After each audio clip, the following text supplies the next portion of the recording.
All right, all right, all right. Shalom, shalom, Sister Deborah, prophetess in the wilderness. And you know what?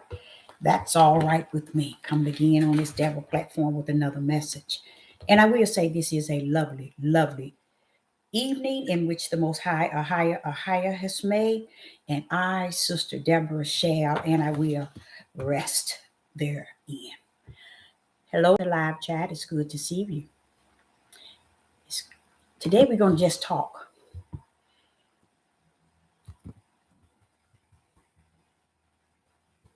We're going to call it time, no, time to talk. All right. I think that's what I have on there. And if you have any questions or you have answers, please don't hesitate, okay? The key on in and chime on in. And yes, I know I haven't been on in a couple of days and been having problems with my laptop here. And I even had problems today and I tried to get on and now I got it going. So it might go out on me and it might not. But I'm just glad to be here today on YouTube with you all. Um, and the days that I have been off, um, it really has been a really pleasant experience seeing and hearing men of the Most High, a higher speak. Um, I'm going to give you this is the name of their website. And if you could go,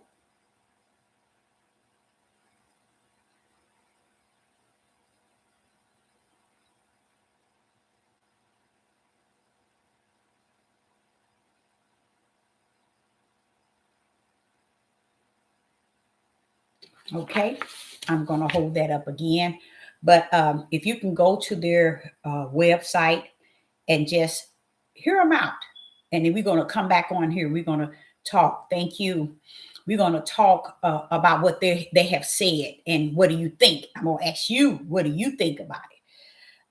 My experience was really, really, really, really, really good to the point where I thought, okay, it's time to end everything now. I know it's time. Just like I was saying about that other man from Africa.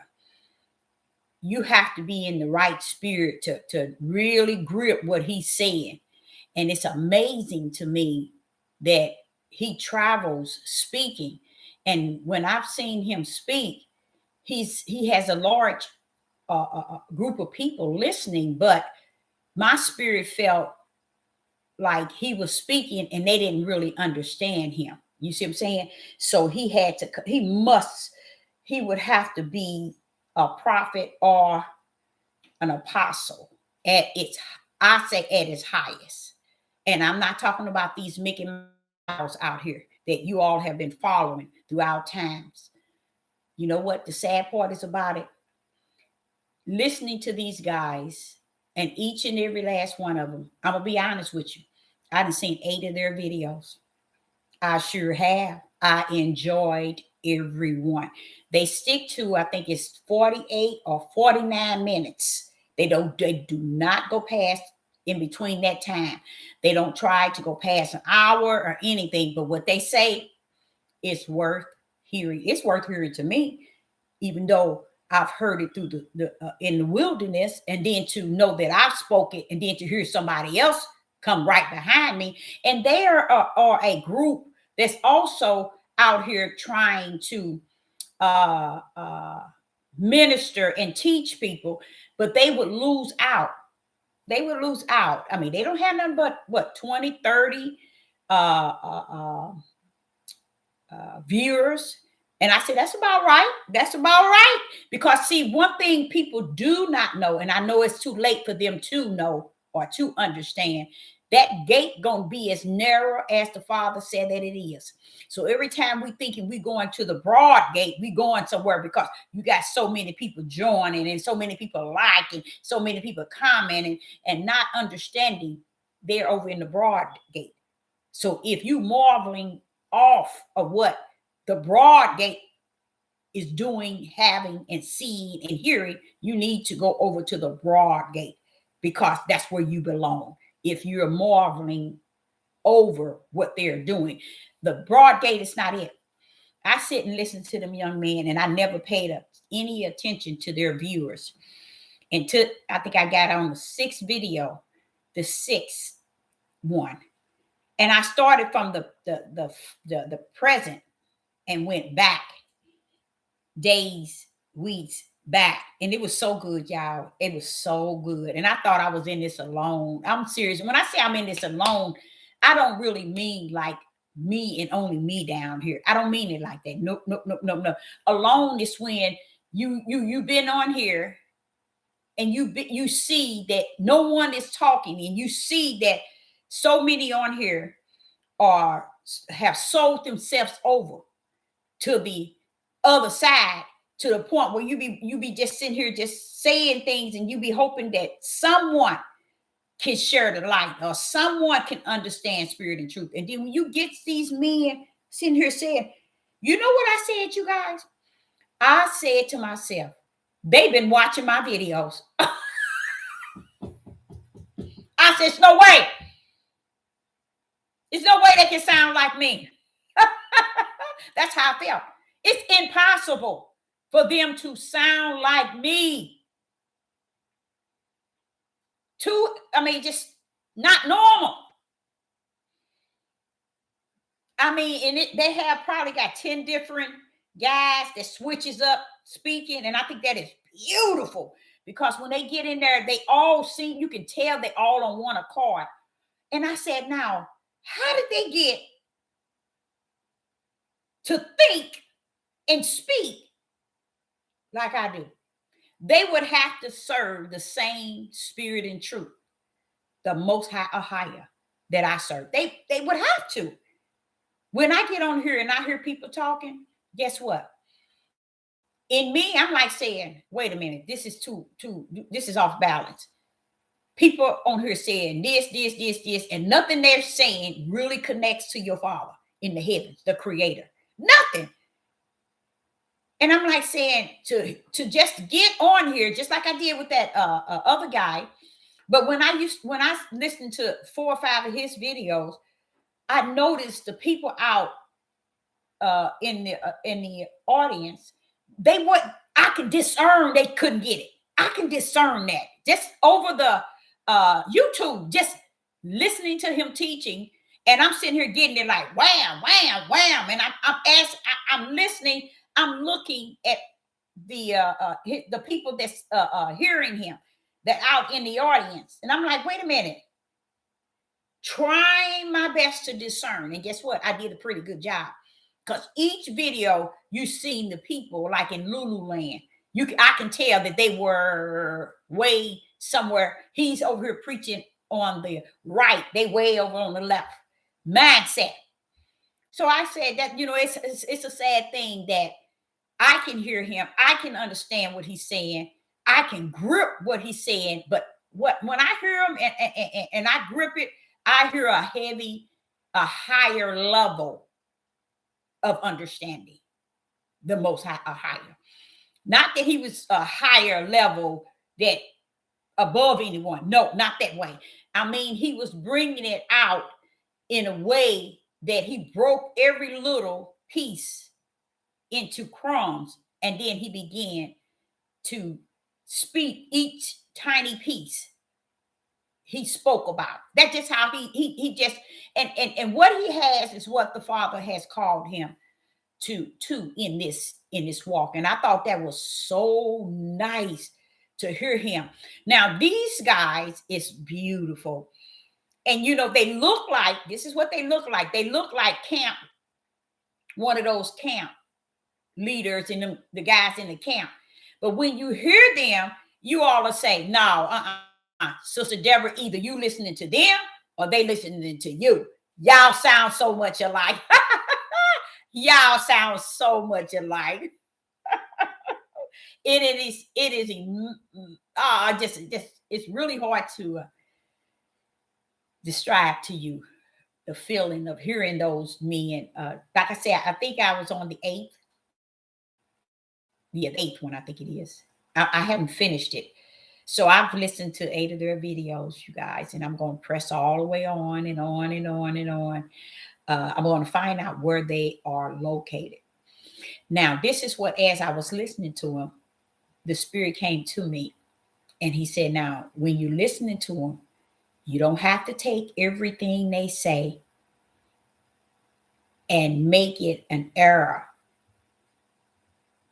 Meaning if they heard me, they don't have to take everything I'm saying and make me perfect beyond perfect, or me listening to them say, oh, they got that to A to Z. No.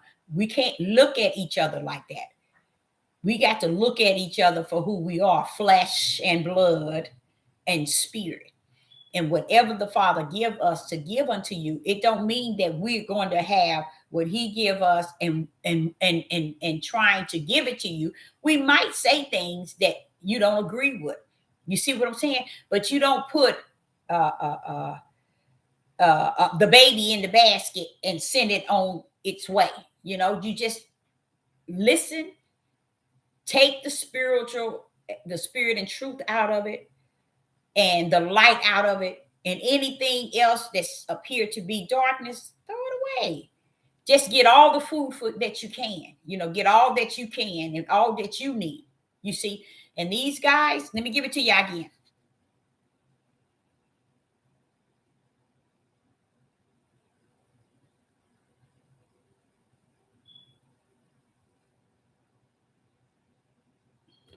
And you know what else I like? I love their title. I love that because that's in the Bible. That is exactly what is said regarding Jacob saying this to the tribe of Judah. And that fits. That's them. That's Judah right there, y'all. It's in Genesis 49. Let me get you the verse. And this is what I was telling you. They are giving you who Jacob said they were. Now, isn't that something? That's another example of how these people out here, they call themselves all this and some, and they made their own little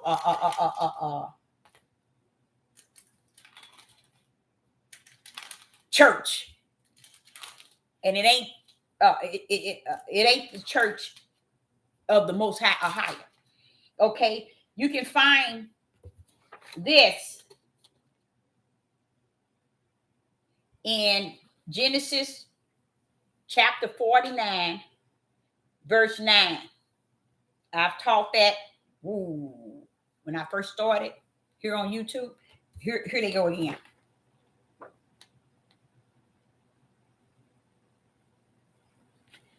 And it's Genesis chapter 49 and verse 9. That's a wonderful title. Wonderful. Because as I speak to you, I always get tied up with trying to say Israelites or the children or the Judah. See, and that's what this is. That's what Jacob called. And that's the name of their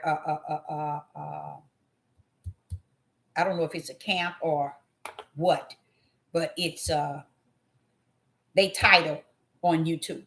So go check them out. But please, please, please, please, please look at their first and second and third one. Just check it out. And like I said before, I said to myself, no, these guys had to been looking at my videos. No, they've been looking at my videos. This can't be true. This can't be true. And then one would say, well, Deborah, maybe you've been looking at their videos. No, I haven't. I found them two days ago. And I've been watching. I went through 8, and I'm going to go on. I'm going to always go, and I'm going to look for their new ones. I think the one that they did 7 days ago, the one that they did 10 days ago, I mean, it is really good. And it feels so good to see our men speaking spirit and truth. Oh, see, y'all, they're out there. They are out there, and don't think that they're not. Do not. And it's a beautiful thing. It's a beautiful thing to run up on men that speaks spirit and truth. It is a beautiful thing. And the young men, and then the elders, they are really good, really good. You know what I'm saying? And it's so many things that they just do not go for. Just ask Sister Deborah. And a good thing, let me tell y'all something. When you hear men talk about spirit and truth, and while they're speaking, they telling the truth regarding men. See, it looks bad when a woman have to tell you. I don't look at myself as a woman telling people on YouTube that these men are cutting up from the floor up and they this. I look at myself as a prophetess of the Most High or higher, a servant of the Most High, speaking regarding what the Father in the heavens are suffering me to see, hear, and speak and know. You see, so I won't say so much as a woman, but I look at these men, and like I said, I don't know how many. I know I've heard about 10 of them, but they normally come into three in their group when they speak it. And I'm gonna tell y'all, they play that Hebrew Israelite whole camp role, but when you hear them speak, you know these are not camp men. These are not these men that have been on these corners, but you can hear them with wisdom and knowledge. And when they begin to tell you there's a wisdom that is not being spoken. See, but this is the thing. The Father got on me because I was listening to them and they were talking about how the wisdom, these men are not speaking. They're not speaking. They don't have the wisdom. They're not speaking wisdom. Now, see, this is what I was explaining to you all the other day, and how important it is. Even if the Father has called you as a prophetess, step out. You are considered a judge to your whole tribe. Okay? That's what you should be doing. Not holding back and trying to pretend that, oh, well, no, he ain't called me because they know more than I do. No. Just because Satan is teaching them and giving them things to say, and what they're saying is like 90% worldly, and then throw in 10% to throw people off, that they're not to make people think that they're about the Most High, but really you can tell that they're about the world because they give you more about the world than they do about the Most High or higher. Now let me tell you what the Father said to me. He said, now Deborah, see, you sitting there listening to them and you waiting for them to say something. Now, this is what I did. I sit and listened to them. I think it was like the third one. They was talking about wisdom and how these men out here teaching and they not teaching wisdom. And I'm like saying, do you know what wisdom is? And then that's when the Spirit told me, you can listen to them, Deborah. They're not going to have A to Z. You're not going to have A to Z. Just meet them where they at and embrace what they have. Let me tell you why he said that. Let me show you what. So they were saying that their experience is seeing people all over, especially the Hebrew Israelite men. See, they nail it. These men be nailing it. And they say, and they're sitting here, they don't have no wisdom. They don't even know that a higher is wisdom. And I'm sitting here saying, waiting. I'm just waiting. I wanted to say something, but the Father froze me to just school me a little bit. Kind of chastise me. Hold up. Hold up now. Don't you know I'm right here? You better watch yourself. See, how you don't care who you think you are. You're going to have to stand down when he's speaking to you and bag that thing up and bag it down. So when he was telling me that, that was like the third one of their thing. I said, oh my goodness. And the way he was telling me, he said, now you see what they said? These guys was talking about wisdom and they was nailing it. It sounded real good, but what I was looking, I had already clammed on top of what they were saying, just that quick. But he was saying we all are called, not all of us, but those that are his servant. We're all called at different levels. One gonna know, they gonna know way more than I do, and I'm gonna know more than they know. because we're all called for the Father's purpose and for his will. So they're not called for Sister Deborah's will and Sister Deborah's purpose. So Sister Deborah needs to stand down. Okay? So this is what he's saying. So I was thinking, I was like, oh man, they missing something. You know, I already knew what it was. I already knew what it was, but it didn't override the fact that I already subscribed to it. I mean, I'm gonna wait for their videos to pop up. Sister Deborah got something to look at, you know. And the last 2 days I have watched them. I had a peaceful sleep, y'all. Well, isn't that deep? A peaceful sleep. Okay, now watch this here. The reason why I got chastised, not really like chastised, but kind of disciplined. He was telling me to kind of don't be looking at everybody to have what he has given me. Just when you hear spirit and truth being spoken, embrace that. Embrace that. That's my brothers. Those are my brothers. Where are they at? How can I touch base with them? That's what he was saying. Instead of saying what they're saying is true. Now listen, when they were saying wisdom, they are 100% true. They telling the truth. They are not speaking wisdom. Guess what Sister Deborah wanted to do? She want to climb on top of it. I want to climb on top of it. Isn't that deep? I'm just showing you how flesh can get. But guess what happened? The Father checked me. Stand down. You know, and as he was dealing with me, he was dealing with me also as a prophetess.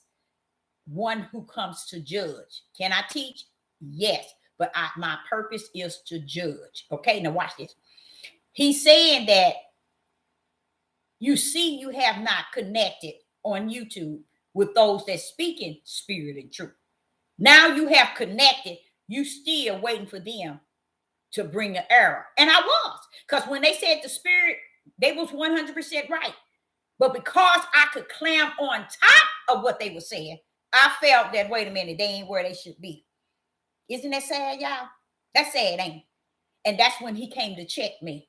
Stand down. You know, because everybody ain't going to be where you at. Just because they might be at A, B, and you might be A, B plus, don't mean that they're not. And it wasn't like I was thinking that, because I was talking, I'm subscribing to them. Oh, I got somebody I can listen to. Because it was really good. And just like that other man in that Africa that was speaking, them people didn't know where he was coming from. It just like, almost like me, myself, like I say, you would think we would belong among the multitude where things have been established and people are all in their how would I say, their calling, their purpose, and a higher is lit up in the midst. And then they come and say, we need a prophetess or a prophet in the midst to join with us. You see, unity ain't gonna be unity until you have a prophet or a prophetess in the midst of you. No, you can't have the one you handpicked. You need somebody to tell you. Look how many times the prophet that was with David had to step into David. But he had to step into him because Ahiah put him there to step into David. You see what I'm saying? Why did Moses need Aaron and Mary? They prophets. You see what I'm saying? A lot of people didn't understand what he was telling Aaron and Aaron and Mary. And I'm going to talk about that in a few minutes too. But let me tell you about these guys. This is what happened. When I heard them talk about wisdom, and it is of the most higher, they said wisdom is Yah. Now he said, and that's not what they teaching. They don't have wisdom. They're 100% correct. They are. But Sister Deborah wanted to climb on top of it because Ahiah has given me the level to A, B plus. That means I can add on to what they're saying. But he said, who asked you to? You see what I'm saying? Who asked you to? And he's just saying, stand down. That's not needed. Look how excited you are that you found somebody on here that's putting videos up every 2 or 3 days that said identical what you are saying. And you're already on top of it. And I'm about to climb on top. Let me tell you how. so you can understand what I say when I said clam on top. Let me tell you what I said. I said, now, y'all right about Ahia being wisdom. But see, they are teaching wisdom. They're saying they're not teaching wisdom. But I'm saying they are teaching wisdom. They teaching the wisdom of the flesh. See, the wisdom is Ahia in the spirit. But the people on this devil platform is teaching the wisdom of the flesh. And see, these guys don't know everything that you have in the spirit. You have in the flesh. You see what I'm saying? So if you have knowledge, Ahia give you knowledge. It's his spiritual knowledge. He give you wisdom. Wisdom is him. You see? Understanding is Ahia. That's why he said, in all your getting, precept this book up, and you can precept it down and get every book you want. But if you ain't got what I told you need to get, and that was understanding, you left out there. And only one can do that is Ahia. He's the only one can give you that. You see how this book can give you the understanding? Only the Ruach HaKodesh, the one that's promised to come to be your teacher and teach you everything. So when these young men was talking about wisdom, they was talking about Ahia's wisdom. They were saying that it's nobody on YouTube teaching and the truth. They're teaching flesh. That's how these guys was calling it, just like I do. But they said flesh. But they were saying they're teaching out of their own self. That's what they were saying. They just, out of their own self, which is flesh. And I was saying, they were saying they're not teaching. What they're teaching is not wisdom. But see, they don't know that flesh has wisdom. You have the worldly wisdom. You see? You have the flesh wisdom, flesh understanding, flesh knowledge, fleshly opinion. That's why the feelings and emotions get all tied up in all of it. Your flesh, your wisdom, and your understanding, and you'll be all over the place. You want everybody to see you as a king, as a leader, and a ruler. And you ain't got no spirit and truth over here. Who holds what? Wisdom, knowledge, and understanding. So that's why I got in trouble, y'all. I got in trouble. I got in trouble. But I was glad I did. Now, a lot of people didn't know Aaron and Miriam both were prophets, and Miriam was a prophetess. Okay. And a lot of people didn't understand what Miriam and Aaron was talking about. Okay. They didn't, people right here today, they teach that thing unbalanced. A lot of people thinking that the father did that to Miriam, put that curse on Miriam because she questioned the headship of Moses. No, baby, they just as sick. These men just as sick. But a lot of people, reason why I'm talking about this, because a lot of men, they get out here and they talk this. These guys wasn't talking that. I'm quite sure if they talk, they can nail it too. But because they speak spirit and truth. So when you all go to listen to them, don't look at them as if they are 100%.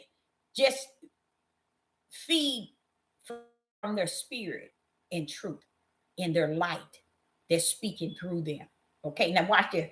With Mary and Aaron, the father disciplined the both of them regarding going to Moses and telling him about who and to whom he had married, okay, or who he had taken to wife.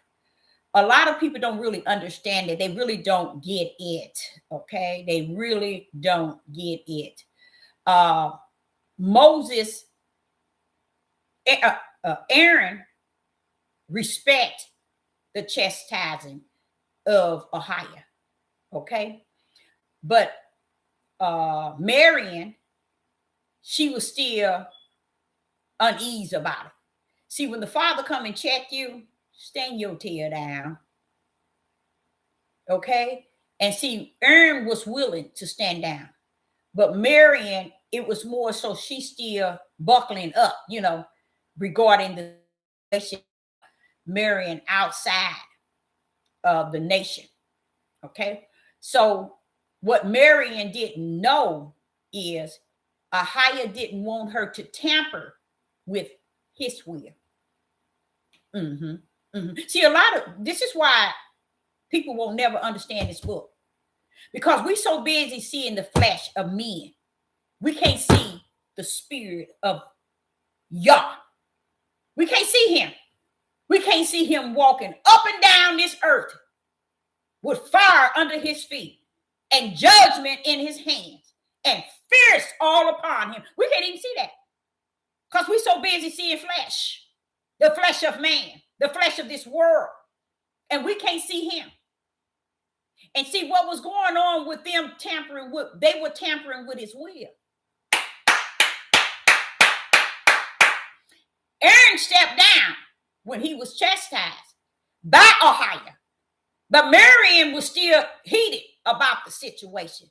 Now, Aaron and Miriam were somewhat right about Moses marrying outside of the nation. You see what I'm saying? But what the father was saying, hear me now. Look, he's mine. I already got plans for that. Stand down. Aaron stood down, but Miriam's heart didn't. So he said, I tell you what, let me send you a little sign. You need a little help, don't you? I told you to stand down and you still gonna buckle. I tell you what, let me give you a little help. And that's why the curse was put on her. And she was ill but you notice it said, and they did not move. That whole nation with Moses stood still until Miriam came out of that curse. So the problem was for us to understand it in this day and time, and not just in this day and time. When I say this day and time, I'm not talking about in that day just for us today, but in this day and time, the 400 years and on down. We were to take it as, here it is, Aaron and Miriam came before Moses trying to tell him that they too deal with Yah. And Yah came to them and told them, stand down. Okay? And when he said it, he don't have to justify and clarify. You stand your tail down. Okay? So Aaron stood down as a prophet, but Miriam didn't. She still was heated in her heart. So Ahiah dealt with her heart and her body. How you like them now? But he didn't allow them to move until she come out of the curse. And then they were able to move. And see what these men today don't understand, the spirit and truth in that was, and the truth of the matter of what is spirit and truth. He's sending a sign, not just to them then, but to us today. Okay?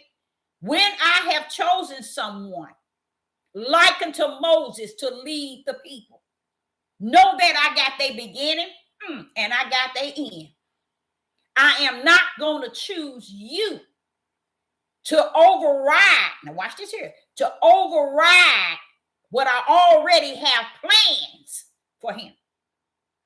You probably never really heard of Moses really dealing with those wives anymore.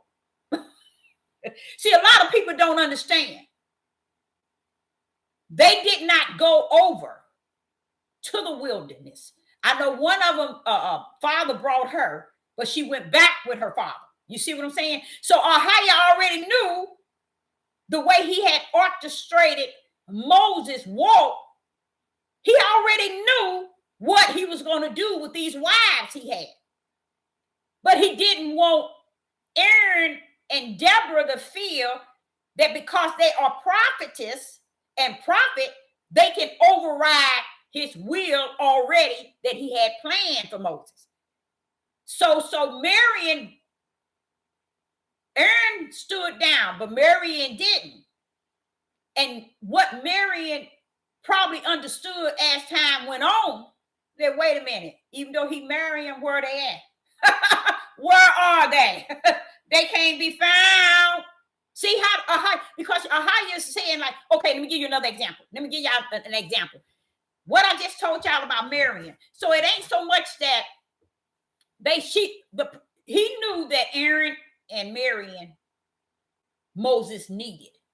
He needed the prophetess and he needed the Aaron. Okay. The father knew that. Okay. So what he gave him is what he needed. But he didn't give him them to override him and what he was doing. Because Ahia had already had already orchestrated his steps. So they sitting here feeling a certain way at his steps that the father had already orchestrated. And the father says, stand down. Those are my steps he's walking in.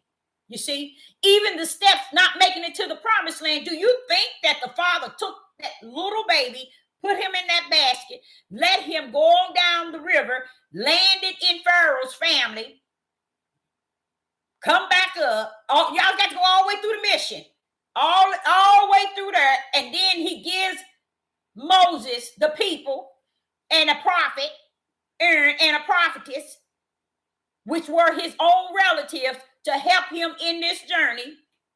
Okay? And just to hear them tell him about what he should not marry. That's petty. That was petty. Let me tell you why.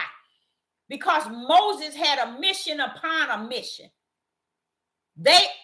You are to tell him what thou said Ahia. Okay? And what Ahia give you. Ahia already had it planned for Miriam. He already had it planned. For Moses. Why? He already had that thing planned. You see, Moses didn't have those wives when they traveled over. You get what I'm saying? So a lot of people would sit and they would say, Miriam spoke out against a man. No, Miriam didn't spoke. No. Miriam spoke out against the father's steps of a servant of Yah. Those were the father's steps Miriam was tampering with. She was tampering with the father's steps because he already had a way already made that those women weren't going to be in Moses' life. So when Miriam went and having a disagreement that he should not have married and took on women in another nation, this is what she was doing. She was tampering with the will of the Father. Let me give you another example. You remember when Yeshua was with his disciples and he told them, this hour you all will feel offended. You see what he said? In this hour, you all will feel offended regarding what he was about to say. And when he said that, the first thing Peter did, he felt offended. He told him that he must go, and his hour was near, and he must go, and what was going to happen to him. Who jumped up? Oh no, Peter said. See, what you doing? What you mean? Hold up, bro. What you mean? Oh no. I will, in a sense, I too will die with you. In a sense, I got to go the same route you going. You know, I'm going to. If you say you going that route, I'm with you. You can't do that. That's why he had to tell him, Satan, stand down. This is the will of my Father, not your will, Peter, to come and die with me. I'm sitting here pouring my heart out to you, telling you what's about to happen to my Father's will. And you're going to tell me you're going to step into the Father's will and say you're going to do it your way. It's going to be your way, and you're going to die with him. That's what Peter was saying to Yeshua. To Yeshua. So Yeshua had to place something in there for you and for me. For you and for me. You think for 1 minute that denial of Peter denying him 3 times was for Peter? Come on now. No, it was for you. So you can see whenever you step in the Father's will, and call yourself interfering, we got to put something on you. We got to do something with you. So he ended up with the curse of Alzheimer's, to where he couldn't even remember that he was present. But don't you, this is what he said. And he said, I would die for you. That's what Peter said. Not Peter, yeah. He said, I would die. He figured he's going to put his life down with Yeshua. Isn't that messing with the Father's will? Because no one's supposed to die but the Father. But Yeshua. So why is Peter talking about, I'm going to die with you? See, that's messing with the Father's will. The Father's will didn't send you to die for him, for us. This one here, Yeshua come to die. So that's why Ahia gave Yeshua the curse to speak 3 times. You shall deny me. 3 times that the crow croak. 3 times you would not deny me.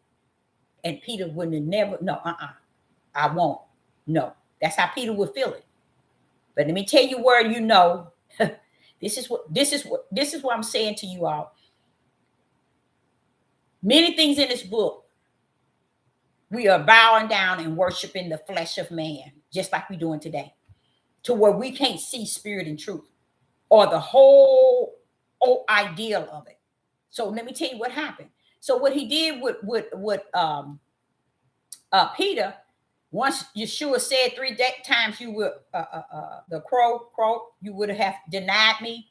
That was because he stepped over in the realm of the Father, and he should not have. And what realm was that for him?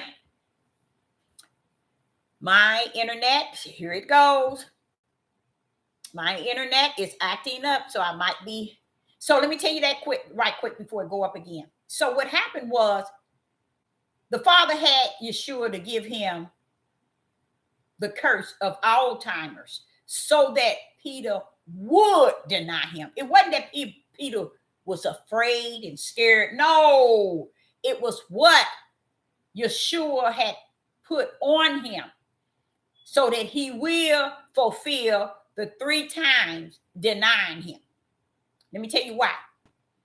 When they came for Yeshua, who threw down? Who drew the blood? The one that said he was going to die with him, didn't he? Did he not? Did not Peter draw that blood?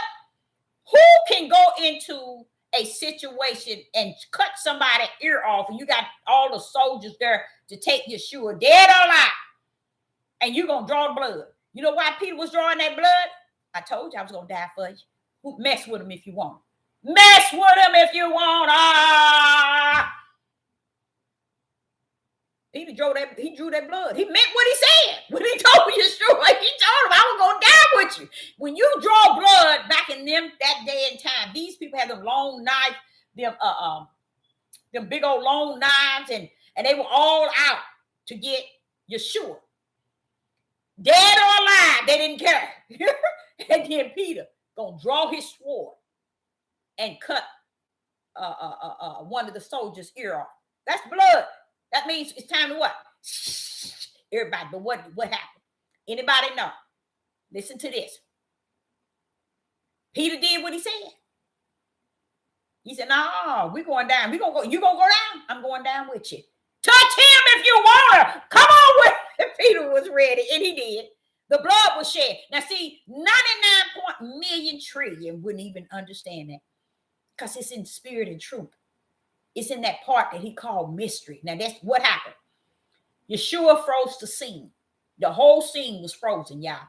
Everything at that moment, at a blink of an eye, he had to freeze the scene, because he only had an hour. He had an hour in Ahia's time, not an hour in his time. It wasn't Yeshua's hour. It was the Father's hour. He had an hour. His hour was near. It was upon him. So he froze the whole scene, picked up the ear, put it back onto the soldier's ear, looked at Peter and said, you live by the sword, you shall die by the sword. And he brought the scene back together where no one missed a beat. No one even realized the ear was taken off. The time froze. He froze the time. But Peter did exactly what he told him he would do. Let them come upon you. They're going to have to come through me. Now, let me show y'all the mystery in that. And I don't know if y'all going to get this. Listen to this. The power of the mystery in that was Yeshua had froze the scene to put it back together because he was on Father time, right? Peter did exactly what he told Yeshua he was going to do. They take you, they're going to have to take me. I'm going down. He drew. It's just like saying if you got 100 people over there getting ready to fight, 2 of you all over here, and both of y'all got guns. You hear one gunshot, everybody gonna start shooting. Now, what happened in this scene? Let me show you the power in that, in the mystery. Peter did what he said he was going to do. He did it. He was allowed to do it. That was for somebody like me that'll come back up and say, wait a minute, Father, y'all, something wrong. Something wrong with this. Okay, there she go. Let me go and give it to her because she showed and looked at it. I sure did. When he did that, he did what he said he was going to do. Ain't nobody going to take you from me. They're going to have to come through me. I'm going to die protecting you. In a sense, that's what he was telling him. And Yeshua was telling him, no, you can't do that. So he had to put the curse in him. Now, you talking about, this is the mystery, y'all. Let me see. I know y'all ain't going to get it, but I'm going to tell you. The mystery in it is Peter was ready to die, just like he said. The denial came later. Peter did what he said. He was ready to die with Yeshua. Now, how is it you drew the sword, you drew blood, you chopped this soldier's ear off, you did what you said. Now, all of a sudden, when they asked you, were you there? You said, no, I wasn't. It don't make sense, do it? You was willing to die and right then and there. Wait a minute, Peter. You was willing to die right then and there to the point you drew the first blood. Just like you said. And then on down the line, when they asked you, wasn't you with him? No, I wasn't there. Does that make any sense? Wait a minute, bro. You was the one drew the blood. You the one drew the sword to keep them from taking your Messiah. What you mean you wasn't there? You was willing to die with him. You see how the Father orchestrated that? Because how can you sit and tell them that you wasn't with him when you drew the blood to start them to kill him? They honestly, since it was on a highest time, they would have killed the Messiah because they was coming to get him dead or alive. But because they wasn't riding on man time and the soldier's time and the king time, they was riding on my Father's time. You see? So they had to back everything up. Everything had to back up toward according to my Father's will. So Yeshua had to freeze the scene, pick up the ear, bring it back to the soldiers, wipe the memory of the soldiers and everybody that was with them, and also wiped Peter's mind after he drew the blood. But after Peter drew the blood, that's when the 3 deniers came in him. The curse of 3 deniers came in him. Why? Somebody like Deborah, who would go into the wilderness and say, Father, y'all, I got some questions to ask. That don't make sense. Something wrong with that. That's why he come and give me information. I thirst for spirit and truth. See, no one, I can sit here and break this thing down to you till you start to even wonder, wait a minute, that makes sense, but yet never knew it. You see? It's because he said he gives his mysteries to his prophets. Not man-made prophets. You got billions of man-made prophets. But he said to his holds the mystery. So Peter just then He didn't deny him. Why didn't Peter say, take him? I don't know. Why didn't Peter say that? When they came for Yeshua with them shafers and, I think, what was that? Mercedes, or them knives, in the night, child, they come to get Yeshua, but they was coming to get him live or alive. That's their mentalities and their charge to get him dead. We want him alive, but if you got to take him out, take him out. That's why they had knives and everything ready. You see? So when they came up on him and Peter, right then they asked who. Now listen to this. I want y'all to watch this. They say, he asked him, what were they there for? They say, when we came for Yeshua of Nazareth, I think that's what they say, something like that. And he say, I am. Now I'm sure I know I should be saying this on this here because I know I'm throwing a lot of you all off. When Yeshua told them, I am, guess what happened? When Yeshua have to say, I am, guess what? Do y'all know who I am is? He knocked them to the floor. All of them fell to the ground. Y'all didn't know they did you. All of them fell to the ground when Yeshua said, I am. Because see, I am is Ahaya. He got that right hand power. He knocked their tails to the ground when he said, I am. That was the Father's power. Bam! And all of the soldiers fell to the ground. They got up and they said that they were here to take Yeshua of Nazareth. He said, I said that I am. So right then, when they said we was going to take him, he said, that second time, he said that I said that I am. Watch this here. Right then, Peter should have said, Peter should have right then said, I don't know him. I don't know him. I don't know him. No, Peter said, you ain't finna take nobody. Bring me my sword. Peter drew that sword. Swap. He was ready. He was ready. He was ready. But why didn't he deny him then? Because they wanted to send a message, Deborah, that Peter was denying me with the heart of Yah.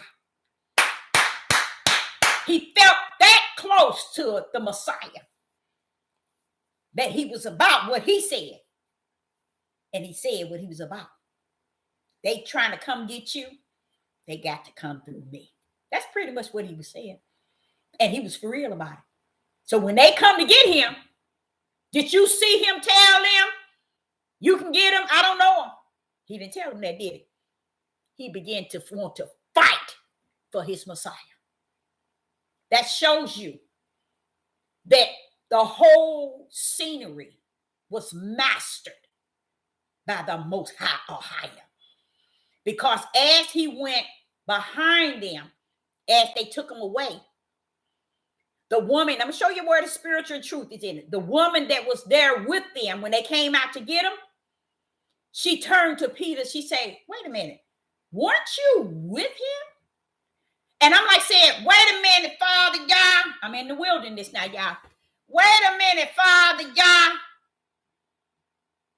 Wait a minute, I got another question. This don't make sense to me. Okay, here we go again. Give it to her. That woman said to Peter, weren't you with him, them? Weren't you with him? Asked Peter, weren't you with him? And Peter, his deniers said, no, he wasn't. Now, the woman that said it was with them when they came for Yeshua. She was with them when Peter drew the sword. So, woman, why are you? This is what I'm saying to the Father. Father, why is she asking Peter, weren't you with him? When she was there. She should have known he was. See? That's how crazy I am. But I think that's how he made me. One that would thirst for the mystery of the Most Higher. Because in my mind, I'm sitting here, wait a minute, Father, yeah, and I think it's like 20, probably 25 years ago. This don't make no sense. What is it now, Deborah? This lady asking Peter, weren't you with him? When she was there, it tells you she was one of the soldiers. She was with them. Didn't she see Peter drew the sword? I said, that's why I know something was going on up in there.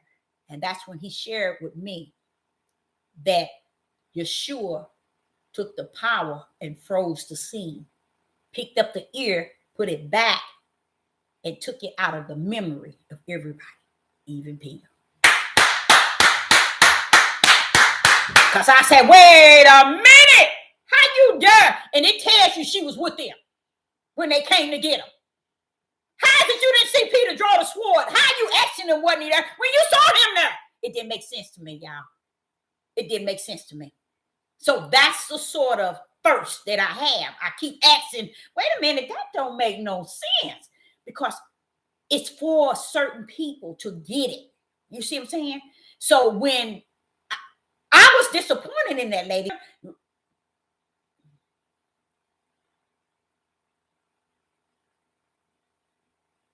the ear, it froze the soldier ear. That's why they never remembered, or they never started the throw down, the fight. It's because Yeshua had frozen it. You will never get that. But you go back and read, you can say, Sister Deborah, now how would you get that from? Here it is. It's right there. He don't tell you he froze it, but the Ruach tells you, because that's how the pieces come together. So Peter was given after that Alzheimer's. It was put on him to come after they take Yeshua, after his hour, and they take him. And that's why he denied him 3 times, because he had the spirit of Alzheimer's on him. So bad to where I think it's the 3rd time he got the cursing. And I said, wait a minute. Back in the wilderness, wait a minute, Father. Yeah, wait a minute. Something going on here. I don't understand something, Father. Yeah. He said, okay, what is it again, Deborah? Wait a minute. Why is Peter cursing and that mad? Looked like Peter really didn't know something going on. He was there, but he's saying he didn't. So the curse had to have put something on him to really not know. It was the all-time. I'm calling it Alzheimer's, so you all can get kind of what was put on Peter.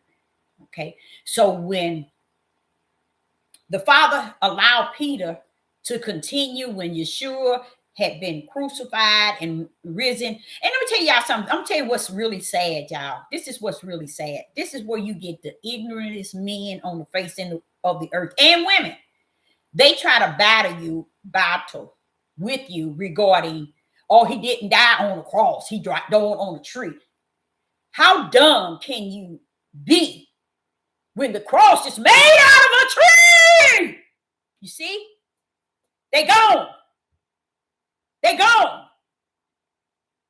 They made the wooden things out of a tree. So you can't battle somebody down the cross. He died on the tree. A lot of men, it's that loose because they don't have spirit and truth. So back to Peter. The way they had to take that curse back off of Peter. So this is what the apostles, the bishops, and the pastors in the church everywhere would say. Whoa, everybody. Oh, they shouldn't have done that. They shouldn't have done that. Peter shouldn't have denied him. Oh, denying Peter. That's what they be preaching, y'all, in these churches. I am not lying. That's how they see Peter, the one that denied. Because they ignorant. They don't understand what was the Father doing and Yeshua was doing in the mix, and how it was orchestrated by the power of Yah. So they don't understand that. And they ain't going to understand this. When he came back and had risen and went back to the disciples, Peter one time was out fishing. and I don't think he had on any clothes. So once he was coming up on the shore, and he realized that, in a sense, he didn't know if it was Yeshua or not. But as he got closer, I think he really figured it out. But he started to, kind of cover himself. But he got on the shore, and all the fish was in his net. And they sat down, the disciples, and Peter was with them. And he said to Peter, Peter, do thou love me? And Peter said, I say give and gave. Thou knoweth. Feed my lambs, my lamb. Peter, do thou love me? He said it 3 times. That was to release the 3 curses, the 3 denials, but 1 curse. But the 3 denials was taken off of Peter once he asked him to feed his. He said, do you love me? I give and gave. Peter said, I do. And then he asked him to feed his lambs. 2nd time, to feed his sheep. And then the 3rd time, Peter kind of got shameful, I believe, because it was about to take the curse off of him. And he felt that thing. He took it off of him 3 times by saying, feed my lamb, feed my sheep, feed my sheep. So that took the curse off of Peter.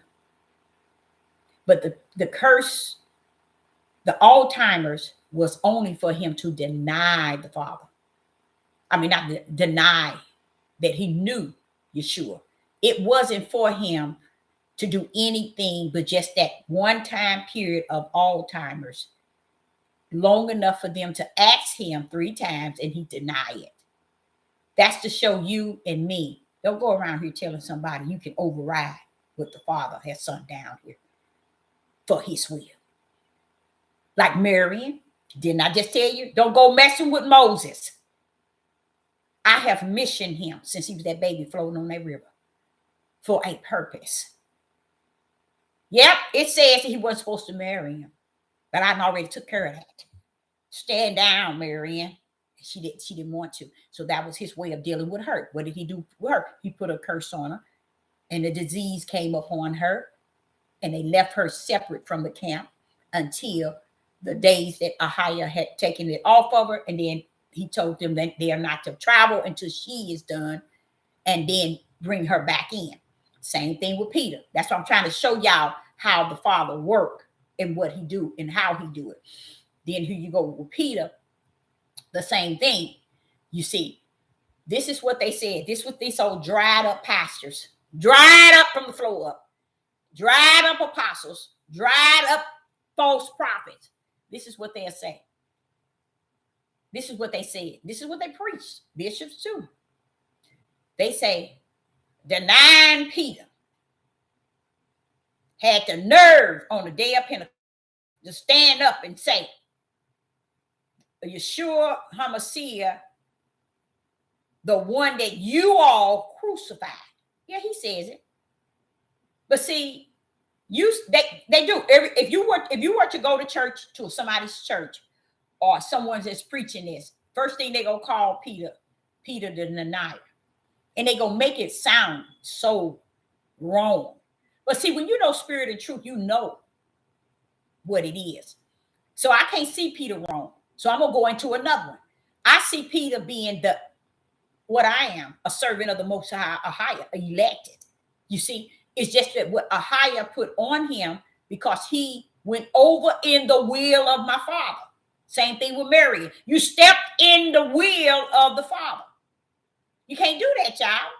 We can't do that. You can't not do that.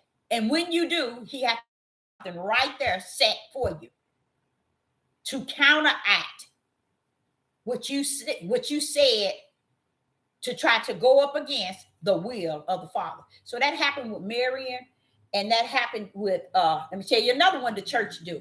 The church, bishops, pastors, all of them.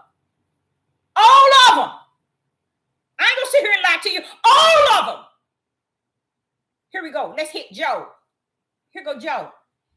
They get into the church, and then where you go? I don't care where you go. They'll sit and tell you, Job said, ye though you slay, yet would trust in thee. Yes, Job said it. Yeah, Job said it. It's a mystery behind it. See, let me see if I can go there so I can show you right quick. Just that one. That's a pretty easy one. And this is where I was trying to say to you all, when you speak, that's spirit and truth. When you're telling the truth of the matter of. And guess what happened? Can anyone in the live chat can anyone, you might know, you might not. What is the number one thing today that's going on that is no, I better not ask. That's too potent. That's something I have to go to. Even the father saying, Father, I got a question. But let me not get there. Job, in the book of Job. Let me see where it's at.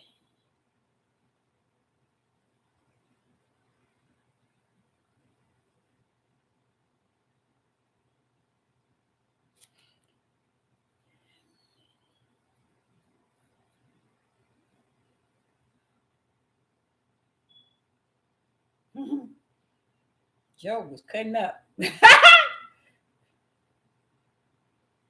I'm trying to find.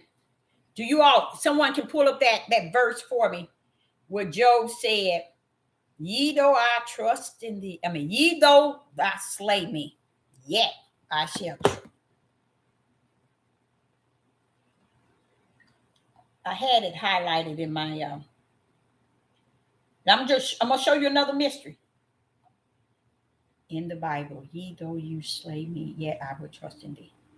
You know what's kind of sad? According to Bible.com. Job 13 and 15. Job 13 and verse 15. And I'm gonna show y'all. It's not a church on this earth. Let me say this again. It's not a church on this earth that will preach this thing in righteous. The righteous thing is, what was that? 13 and 15, wasn't it? Did I say 13? Yeah. Watch this here. This is what happened.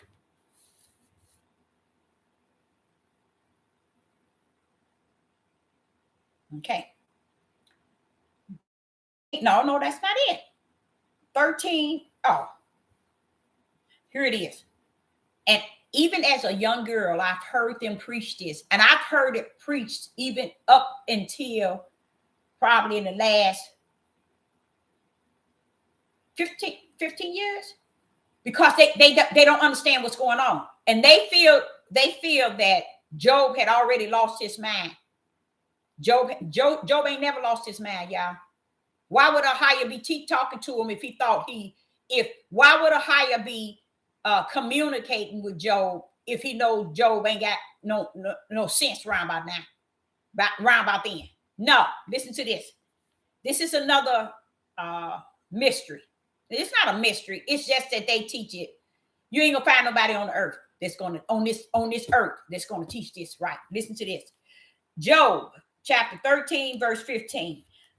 Though he slay me, yet I will trust in him, but I will maintain my own ways before him.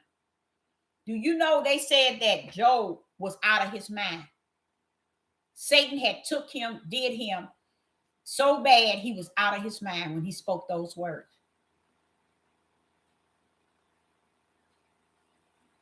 Listen to it again. Though he slay me, yet will I trust in him. But I will maintain my own ways before him. You know what Job was saying? He said what nobody on this earth understands. He understands that when Satan went to Yeshua, hallelujah. Let's go. Woo! Woo! I know I'm talking stuff. This is old, way over y'all head because you won't ever get this.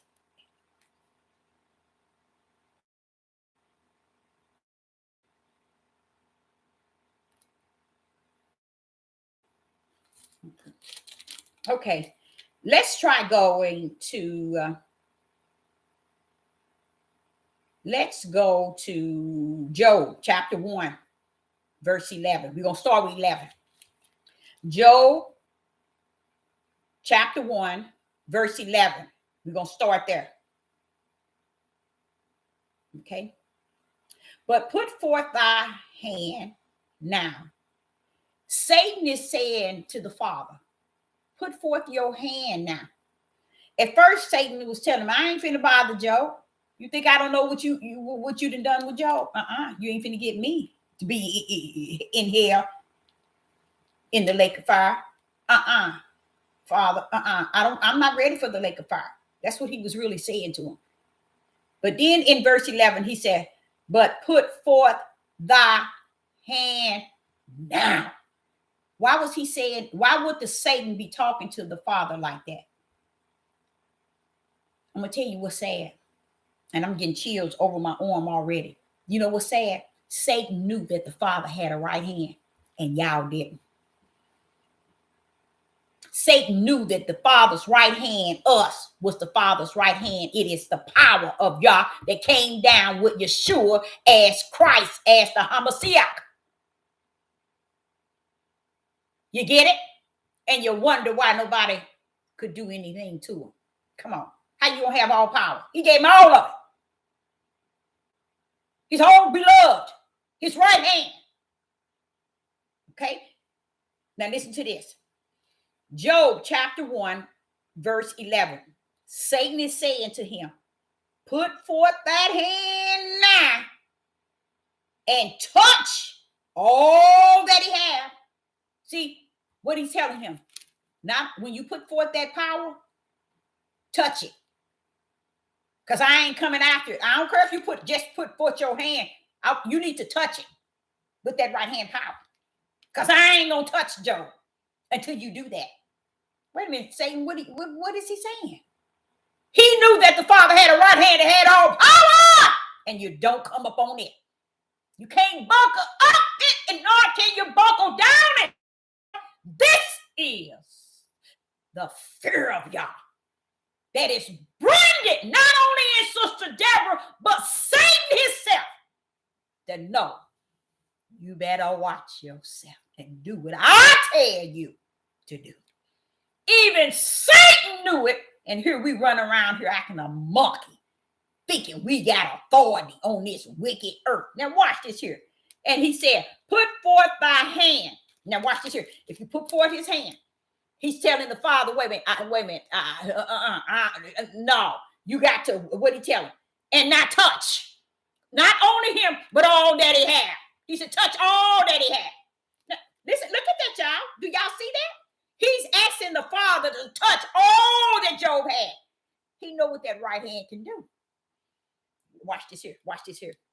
And he will curse thee to thy face. Why? You put that right hand on him, that allowed me to do things to him. And when I finish doing something to him, because you have put that hand on him to allow me to do whatever I want, he gonna curse you. Now watch this here. Verse 12. And Ahiah said, hallelujah. Oh, to Deborah now. Unto Job now. He's talking to Satan. He said unto Satan, look, meaning behold, all that he have is in your power. How did it get in Satan's power? The hand of the Most High. Nothing on this earth can move without my Father's right hand. And because you never knew it existed in the beginning, you never know and knew who he is today. That's why he got a brand called fear. Satan fears it enough to know I ain't finna touch Job. But I tell you, stress that, what he say? He said, stretch thy hand now. And when you stretched it, touch everything so I can go after it. I don't know what's wrong with us. See how Satan can't be our worst enemy? Do y'all get how Satan cannot be our worst enemy? That's a lie from the pit of hell in which we've been living. Once we have taken on ourselves being our worst enemy, Satan come on, say, oh, you on my side, huh? You doing one of me. You meaning me, huh?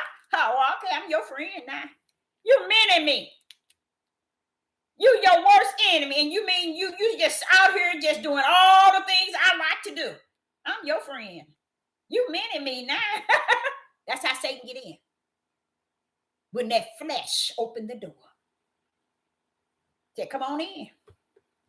Here, let me tell you what he said. Job chapter 1, verse 12. And Ahiah said unto Satan, behold, all that he have is in your power now. How you like me now? You see how he did that? He just told Satan, I tell you what, you know, I know I told you to come on over here on Job, but I need you to come over here on Job. Satan said, well, you know, I ain't finna bother Job till you do something with that hand. Put that hand on him and everything, not on him, on everything everything he has, put it on him. And the father told him what? Okay, he did it. And he said, behold, now look, all that, now listen to how he's talking to Satan. Behold me, look. All that he has, it's in your power now. Watch this here. Only upon himself put not forth your hands. Praise the mighty Yah. While you talking, I put my hand so you can destroy everything that he has. But let me tell you something. You better not put your hands forth on him himself. Nobody can tell me I don't know my father. He's just awesome like that. And let me tell you something else. And then it says what? So Satan went forth from the presence of Yah. He thought he had it going on. I'm gonna make him go up against him. He let me do everything I can. Look what he had to do. I want to say this to each and every last one of you. Before anything can come up on you, he has to go before the same Yah and say, can I do this to he or her? And y'all have to say, yeah, go ahead. But don't you. You see? Don't tell me he don't hold grace and mercy in his hands. And even Satan knew he got a right hand. And you know 99.3 in billion don't even know nothing about his right hand, nor his stretched out arm. That's the mighty power that created everything we see. Now I'm going to show you something else. Now watch this. You go to Job again. And you see it again. Job chapter 2, verse 4. And Satan answered Ahiah and said, nope, Ahiah asked him, where was he going? He asked him, have you considered Job again? Let me get what, let me see. He asked Satan, who's back in the midst, and he asked him, have he considered Job again, since that didn't work? He took his kids, he took everything.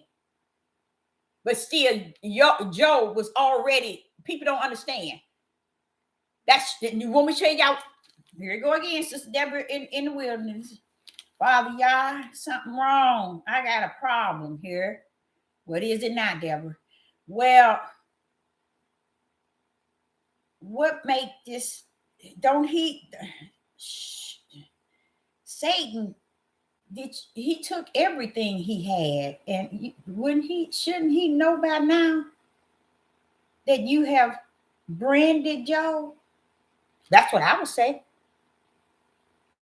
That Job, how dumb was Satan to keep coming after something that has been branded for the Father's name's sake? How stupid can you be?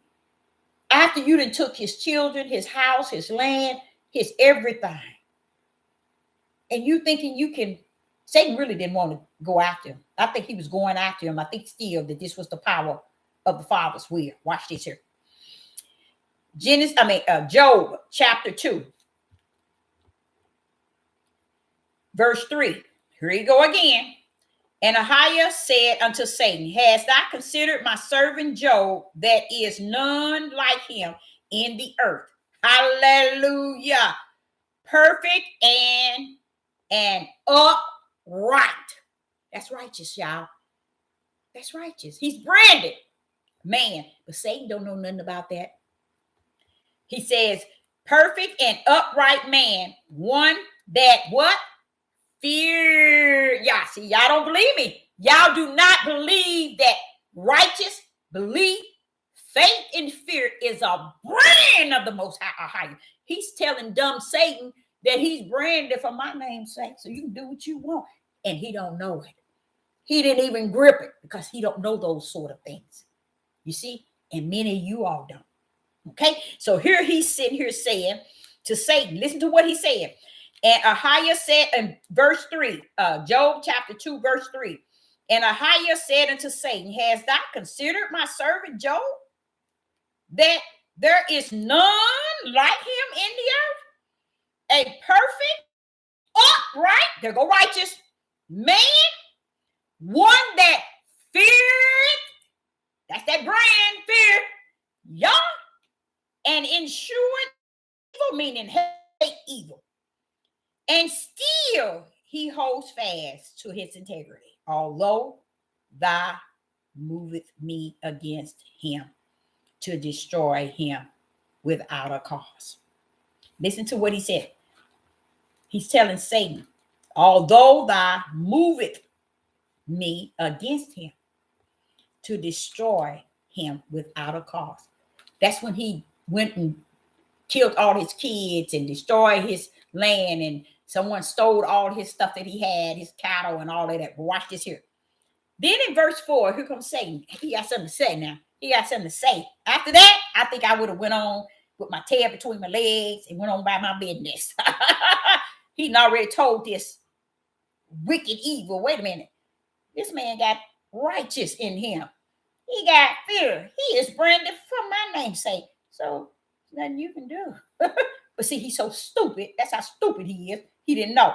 Here go verse 4. And Satan answered Ahiah and said, but I tell you, let me get him again. We're going to do that a little different. Let me get him again, Satan said. Watch what he said. And Satan answered Ahiah and said, skin for skin. Yea, all that a man has will he give his life. But, this is what, you see that word but? Verse 5. Do you see what he said but? Job chapter 2 and verse 5. You see that but? He said, but wait a minute. I ain't going to go through this with you again. You know I ain't going to go over there and mess with that man. I know I had his kids killed. You let me do everything to him. But I ain't gonna mess with that man again. I know you think I don't know who he is, but you still didn't know who he was. You didn't know he was branded under righteousness and fear and belief and faith. And that's what I'm saying to you all. In this day and time, I can understand why the gate is narrow. Nobody know the way. And the way is through everything I'm saying to you. That's it. Now watch this here. Now here go Satan. Watch what Satan said. But if I can get his skin, meaning his body, his flesh. But if I can get to that skin, I bet you he will. He'll do anything for that life that's in that skin. But this is what Satan charged the Father. But put forth that hand.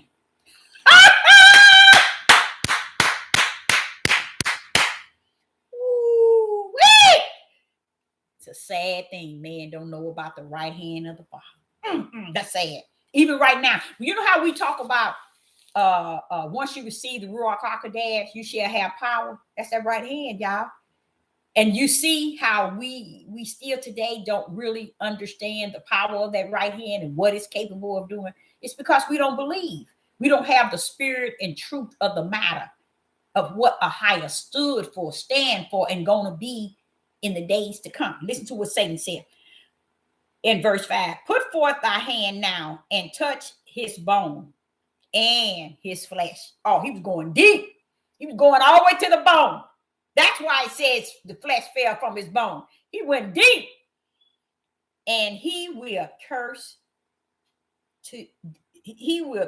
thee to thy face. Now let me get to that body. So Satan asking the Father to do what? Let me get to that body.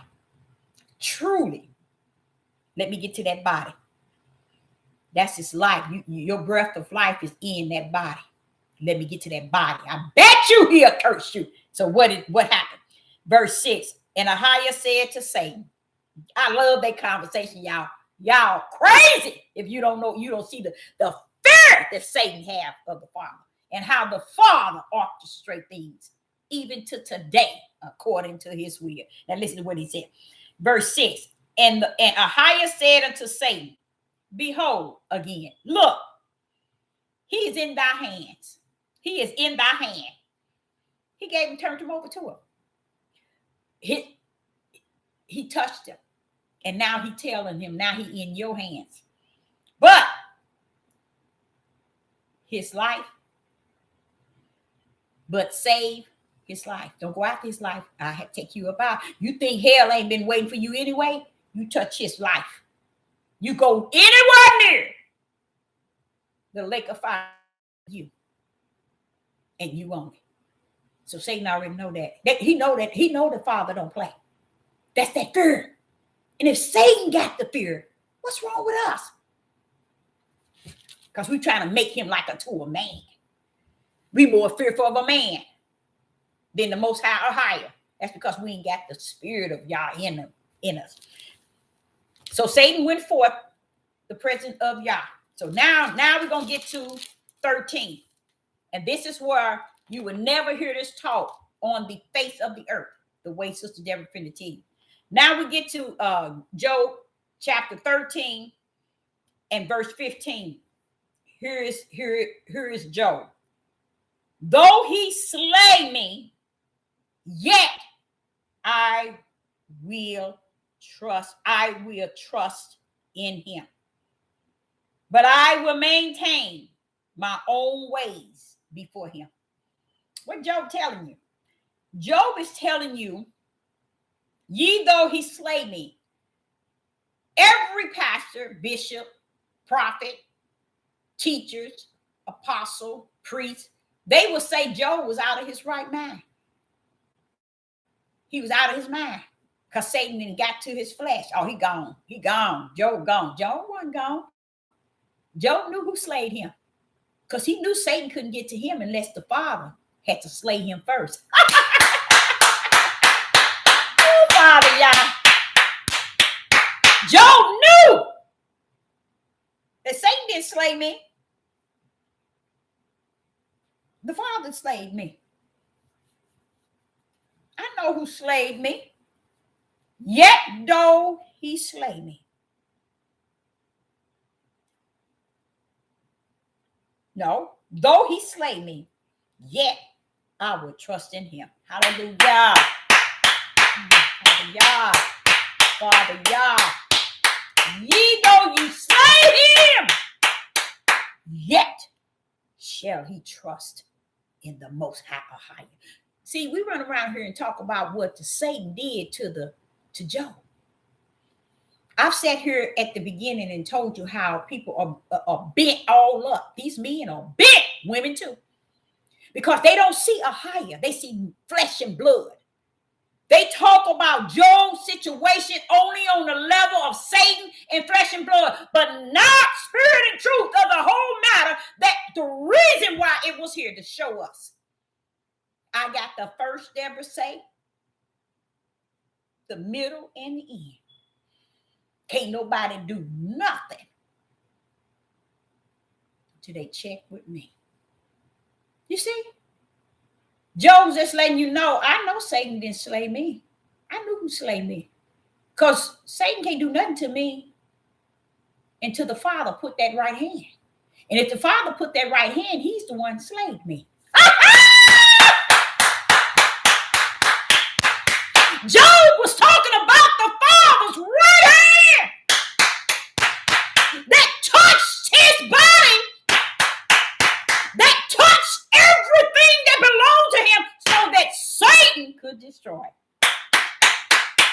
But if the Father didn't slay him by touching him and touching everything he owned, then he would not have been slain. Because Satan couldn't do it.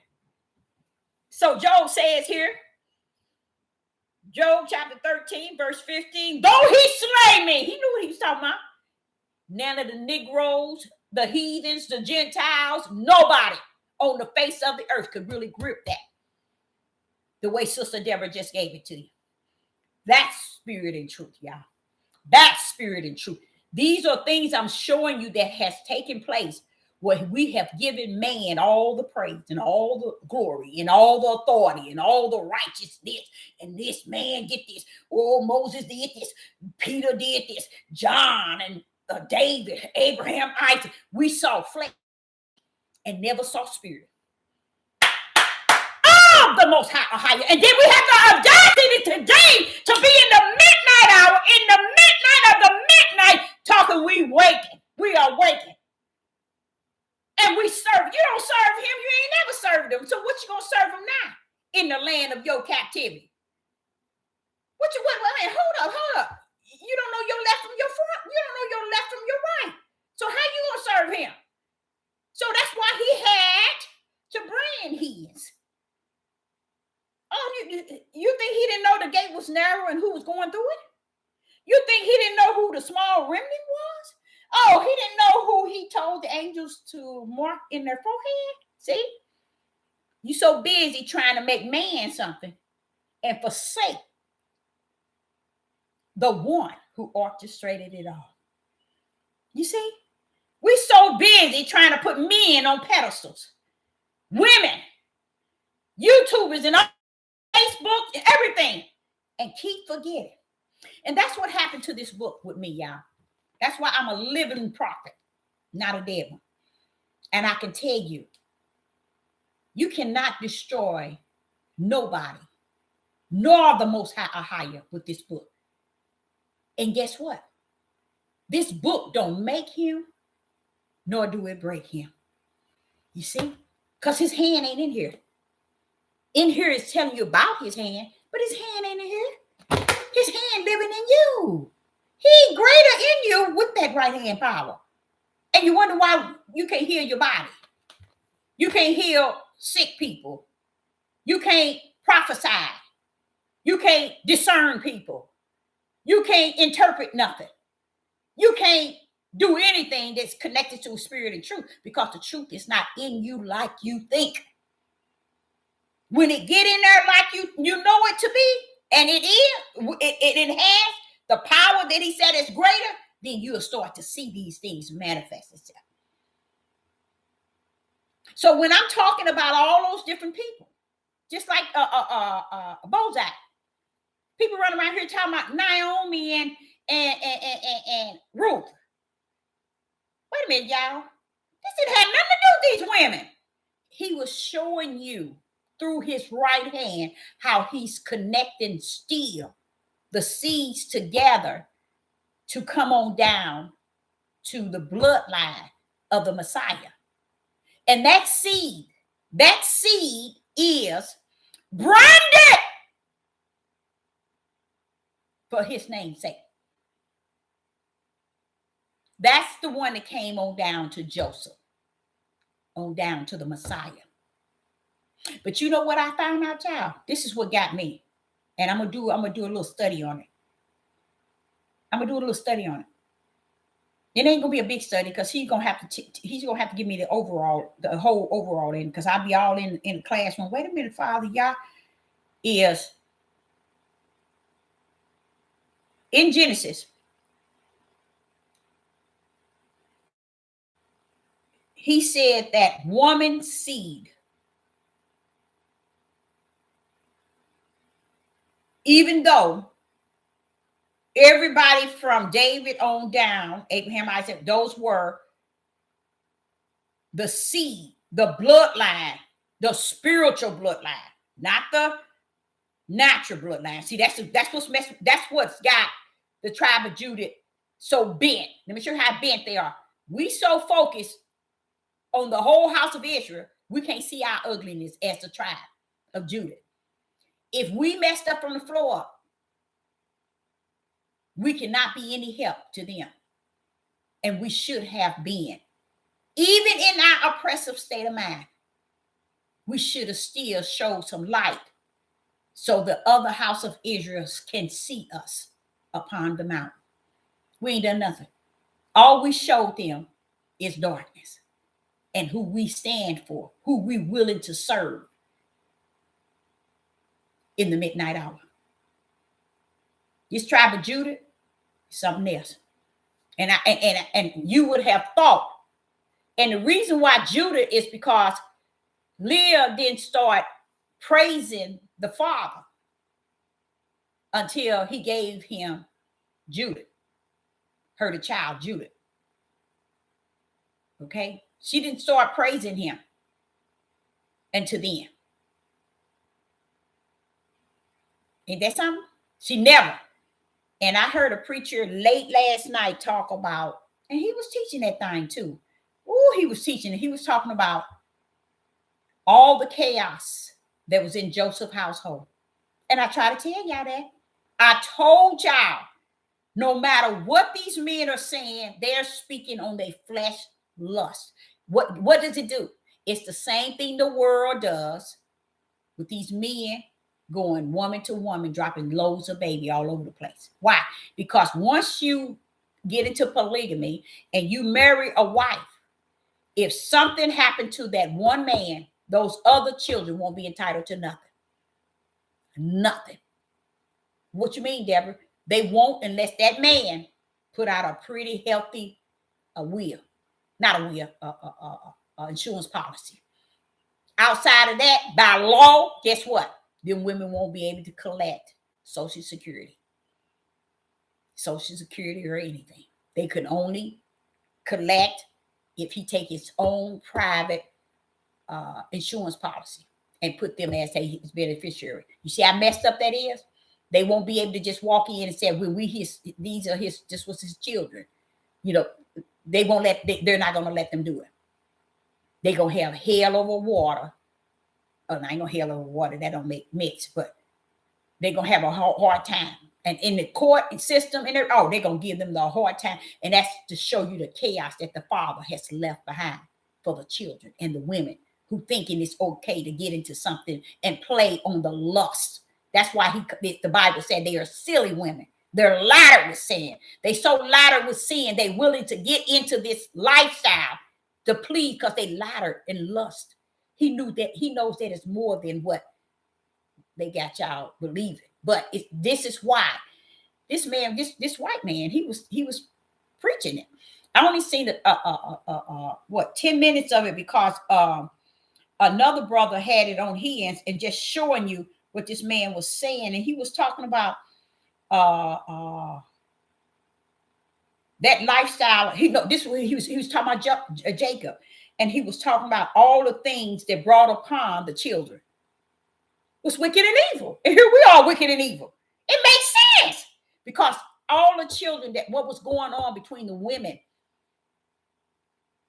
that he was going into having babies by. You see them?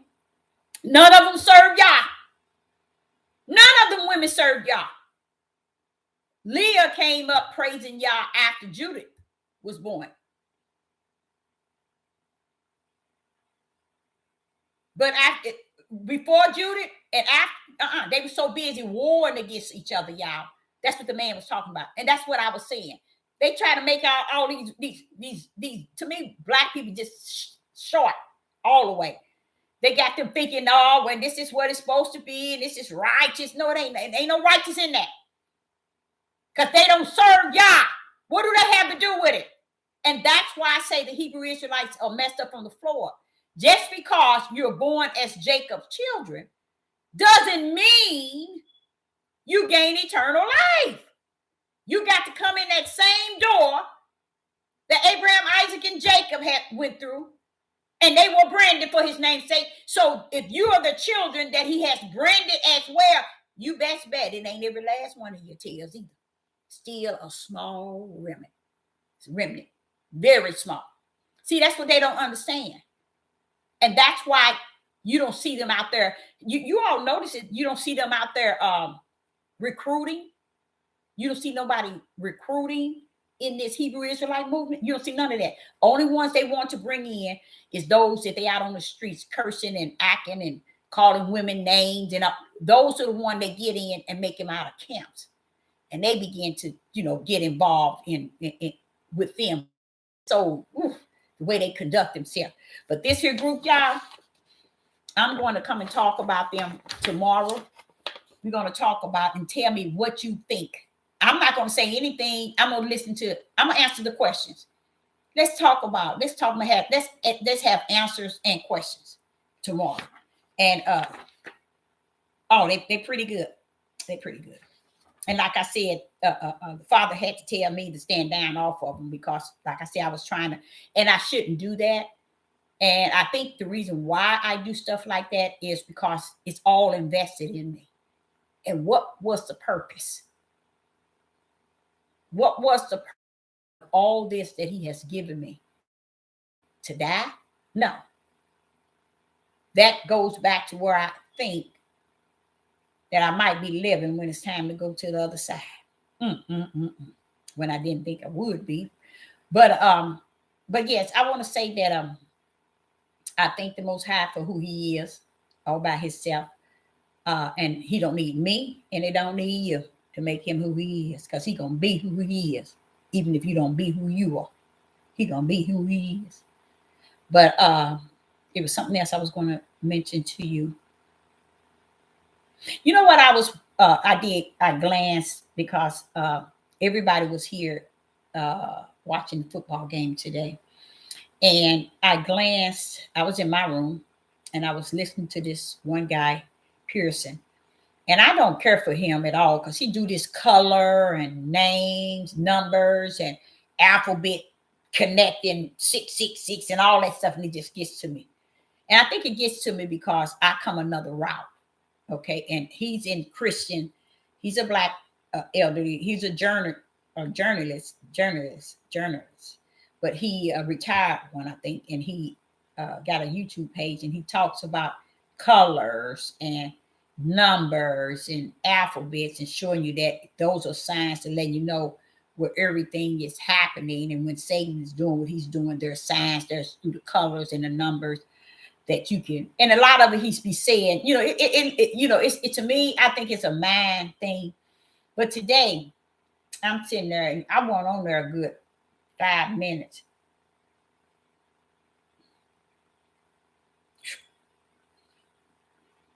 When it flew across his face, I was like, I got up, I said, and he started laughing. He said, now, did y'all see that? And I was like, that's what he said. Did y'all see that? I bagged that film back and I saw it again, a spirit, just as clear as day. Zoom. It did like this here. It kind of went up about right here. Real fast. It was a spirit. It was a spirit. That's why I kept on doing it, because I wanted to see, was it what I was seeing? So I bagged his thing back. Kept bagging it back. And I say, you mean to tell me? And he said, did y'all see that fly by me? Did y'all see something fly by me? I saw it. That's what he said. I saw it. Did y'all see it? And then as I looked, I saw one person. I think he had like probably 190 some people comments, but yet I only read like 5 different ones, but it looked like nobody paid attention to what he said. Did y'all see this? But one lady said, I saw it. And I said, wait a minute, let me bag this thing back. Because see, what I was trying to see if I can determine what it was. Was it just a flash or was it just, but it was a spirit. It was a spirit in plain view. Just, it came like this here.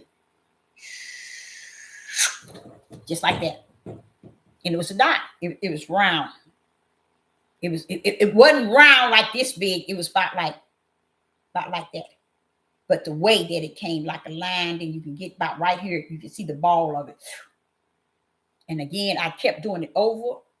I did about rewinding it about 5 times because I couldn't believe I was missing it. I was like, wait a minute, I see this flying, but I'm gonna keep on and keep on until I get it. And then when I kept backing, I saw it. And I said, there it is. That sure is. I saw it the first time, but it went so fast. And when he said it, I said, he just full of it. That's what I said. Because I never did care for him. So when he was, and I was just so happy going through YouTube and I saw it, something he had said. And I said, let me see. See, what gets people is the title. And that's another thing with Sister Deborah. I don't put no emphasis onto titles. And when you do, a lot of them grab you with titles to make people come to their page. Their titles is what make people come also. But he said, did y'all see that pass by me? He was kind of shocked too. But he said it happens all the time. And I'm like, I saw it. I saw it just as good, but it took me 5 times backing it up because it went so fast to where I just didn't want to believe it. That's what it was, to tell you the truth. So I wanted to say that. But so I, Sister Deborah, I've been on here almost 2 hours. It don't even seem like it. Well,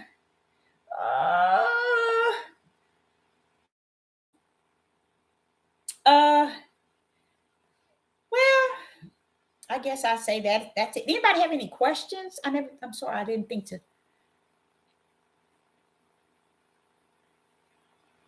Oh, yes, baby. Women and men gonna go down. Everything he did. Let me explain something to you. Everything the Father did, he always took them down with him. He always take them down with him. But you also got to understand, he knows who's his. So he don't take them down with him. But the silly women he's talking about, those who run behind them, he said, but you have to listen to what is being said. Silly women ladder with sin. You see, they loaded with it. So when you talking about come on over here, marry me, and you're gonna be my wife, and what they doing is whore. That's all it is. I mean, what other purpose would it be for? Really, role playing, because it's just like a man going married and he going out and messing with other women, having babies by other women, and his wife at home.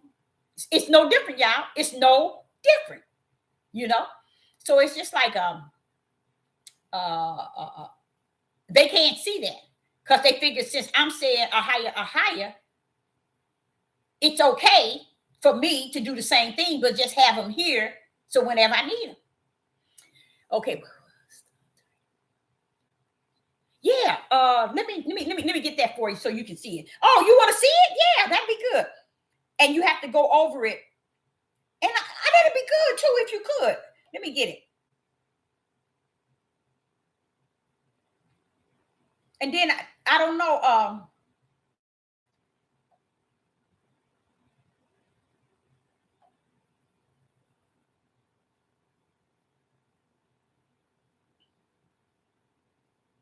Let me get it for you.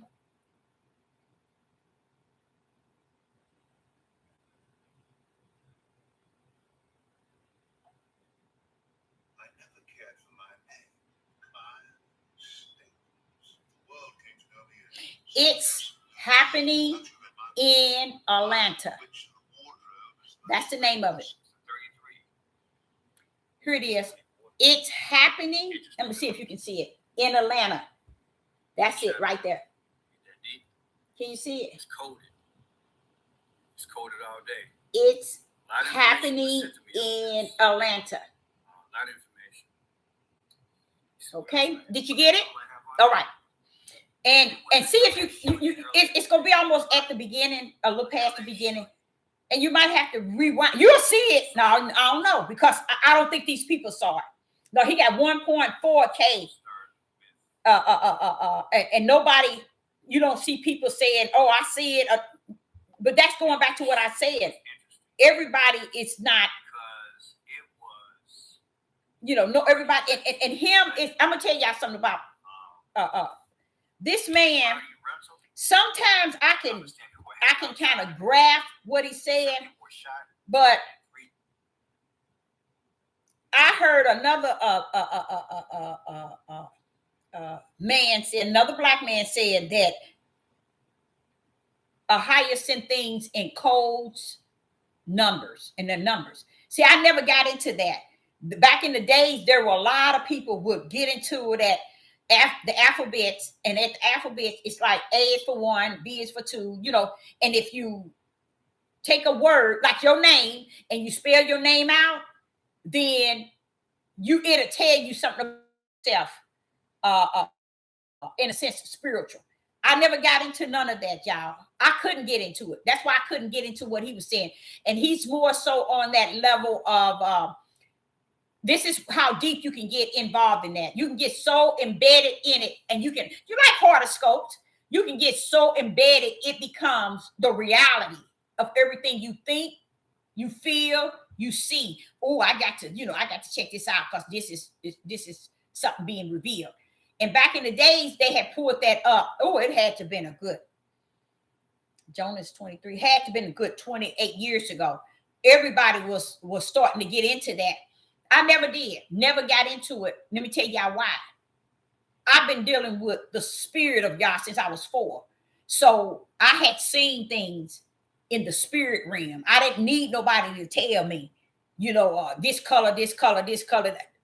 I think I would be in a cuckoo house or 6 foot under if I had to add that to what Ahia had already put in me. You see what I'm saying? So when I see him doing it, I try not to get embedded. And a lot of times it's this is where I'm learning. This is where I'm learning, y'all. I'm learning that, and I'm learning. I'm going to see, I don't have a problem saying it. I'm learning that be careful in how you said, oh, that person is a Christian. They still said Jesus Christ. Be careful when you say that. Be very careful. Very careful. Because we are stuck on stupid with the Hebrew Israelite movement. And that's where we are messed up from the floor up. You got to keep in mind, you're the one cursed. See, that's what we don't understand. You're the one still walking in darkness. You get it? So you have to understand that be open in the spiritual realm to see whomever Ahia bring things to you in a way where you can eat the meat and spit out the bones. I guess I could say that. Or either take a bite of it and say, oh, no, I can bite this part. This is okay, but the others, So, because when I'm dealing with him, I might listen to him maybe once or twice a week, but he'll get into that Illuminati thing, and he's getting, and you know how I say, when you're dealing with the Most High, you come through the front door. Don't try to go through the back, the bedroom windows. Don't try to go down the basement door, kick it in and try to get in. Don't go through the basement window. Don't go trying to unlock the back door. Get your butt to the front door and learn of him through the front door. Okay? Well, this sort of stuff he be talking about is dealing with a lot of Satanism. And I feel this is how I don't partaker in that or get caught up in what he's doing, because it's so powerful to the mind that you'll become, because everything, every color is, you can get on TV. I can get on TV. And he would dissect and look for something on me to connect to the darkness of spirits. Okay? He would say, okay, she got the black hat and she got that black in it. That's this. Or he'll see way up here at the umbrella, that red. But he more so connects purple and blue, that light kind of greenish. No, it ain't green, this blue. He connect all of that with Satanism. Okay, purple especially. And as he did everything in the news, everything in politics, he's connecting the colors. But let me tell you something. The reason why I'm not caught up in that is because you loses yourself. You loses Yeshua HaMashiach. You lose a higher. And you in the world trying to see other ways of seeing things outside of through the spirit of Yah. You see what I'm saying? So when a person don't know, once you get into that, the Father will allow Satan to deal with you on something like that when you get too embedded. And I feel that he's really embedded. So me seeing that spirit wouldn't be something like he's a godless man or he's connected to God. I saw a spirit. No, I wouldn't say that. But what I'm saying is that you really have to be really cautious when you're dealing with people who's dealing with that, because it doesn't bring nobody to the Father. And we're in the last hour. And if people are not saying things to make you see your Father's glory, to make you want to respect your Father and look up to the hills from whom your help come from, or make you want to look for the narrow gate. Wait a minute, Sister Deborah, where's the narrow gate? Where's it at, Deborah? Where's it at? Which way I go? Which way I go? Or you thirsting, wanting it? Oh, I just want more of who he is. More. Oh, I want to know about him. I want to know about his right hand. If you're not in that type of mindset, any other mindset is of the world and of darkness. Why would we, in such a wicked hour of life, want to be focused on more darkness when we've been focusing on darkness all our lives? Now we're running up on the last hour into the minute and we ain't looking for the light. Come on now. Come on now. That's what we need. A lot of us came out of churches. A lot of us. I'm going to be honest with you. I would never say my experience in the churches, I would never say they were bad. I would never say they are of Satan and they are of wicked. Even the word Jesus Christ, I would never say that, baby. Because let me tell y'all something. He said, greater is he that is in thee. Greater is he that's in thee than he that is in the world. So no matter where I'm at, I'm greater than where I'm at. You get it? You see, that's why I was saying you have to have a spiritual mindset, not a worldly. Because the more we have this, like this man here, he's good, but he's not good. He's good if it was for somebody who hasn't awakened to spirit and truth. It's good for somebody who's still walking in darkness because they feeds into it and it becomes their mindset. You see? And you can't, where do my Father get glory? Because you can see colors. It ain't telling you nothing about Yah. It's telling you about Satan. Where do my Father get glory? Because you can take alphabets and numbers and spill codes. None of the codes say anything about your Father God, nor your Yeshua HaMashiach. You know, see, that's you get the point of what I'm saying. So go there, and that's another one. But I think y'all should definitely go here first and hear their first video. Oh, I wish. Let me see where they're at. I'm gonna see, and it's gonna be it's. I slept really good last night too, y'all. I sure did. When I saw that, I was like, Father, I slept good tonight. What was good? I mean, what was going on here? Well, why this here is going on? I sure did, y'all. I ain't gonna even sit here and lie to y'all. So, and see, this is, I'm gonna tell you what this tells you all. What does this tell you about, Sister Deborah? This tells you This tell you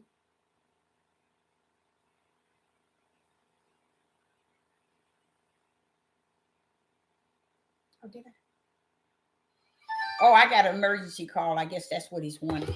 And I guess I take that. But yeah, let's go here and hear their 7 days ago. And just go and we're going to talk about it. I'm going to come back, okay? So Sister Deborah, say I appreciate each and every last one of you tuning in, and I will be back. So I got an emergency call, and I'll be back. Shalom and shalom.